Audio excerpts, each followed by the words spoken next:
একদা এক রাজ্যে ছিল। সেই রাজ্যের নাম ছিল রূপনগর। রূপনগর রাজ্যের রাজা ছিলেন রাজা রূপসেন, এবং এই রাজ্যের রানী রূপমালা। রাজা রূপসেন ছিলেন খুব দয়ালু ও সৎ। তার রাজ্যে এক জাদুকরী হাঁস ছিল, যে প্রতিদিন একটি করে সোনার ডিম দিত। রাজা খুশি হয়ে এই সোনার ডিম রাজ্যের মানুষের জন্য ব্যবহার করত, যেন রাজ্যের মানুষ সুখে শান্তিতে দিন কাটাতে পারে। কিন্তু সেই রাজ্যের সেনাপতি বলরাম ছিল খুব লোভী। সে বলতে লাগলো, প্রতিদিন একটা সোনার ডিম যদি আমি হাঁসটাকে নিয়ে নিই, তবে আমি হব সবচেয়ে ধনী। এই কথা বলে সে হাসতে লাগলো।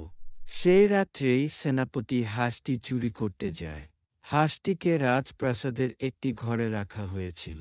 হাঁসটি জাদুময়ী কণ্ঠে বলল, যদি লোভ করো তবে তুমি পাথরে পরিণত হবে।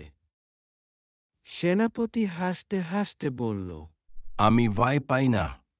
এই বলে সে হাঁসটিকে ধরতে যায়। হাঁসকে ধরতেই সে পাথরে পরিণত হয়, এবং রাজহাঁসটি অদৃশ্য হয়ে গেল।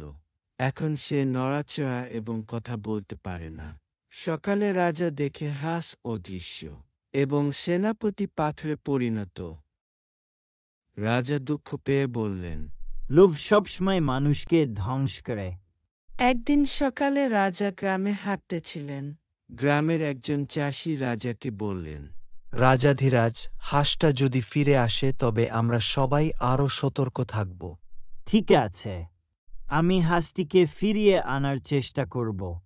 রাতের বেলা হাঁস আবার প্রাসাদে ফিরে আসে।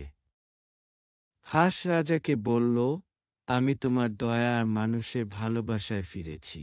যারা ভালো কাজ করবে তাদের আমি সুখ দেব, কিন্তু যারা লোভ করবে তারা শাস্তি পাবে। আজ থেকে রাজ্যে কেউ লোভ করবে না, সবাই একে অপরকে সাহায্য করবে। এইবার সেনাপতি বলরাম ভালো হয়ে যায়। গ্রামের মানুষের মুখে আবার হাসি ফিরে আসে। সবাই আনন্দিত হয়ে যায়। এই গল্প থেকে আমরা শিখি, লোভ মানুষকে ধ্বংস করে এবং ভালোবাসা আর সততা মানুষকে রক্ষা করে।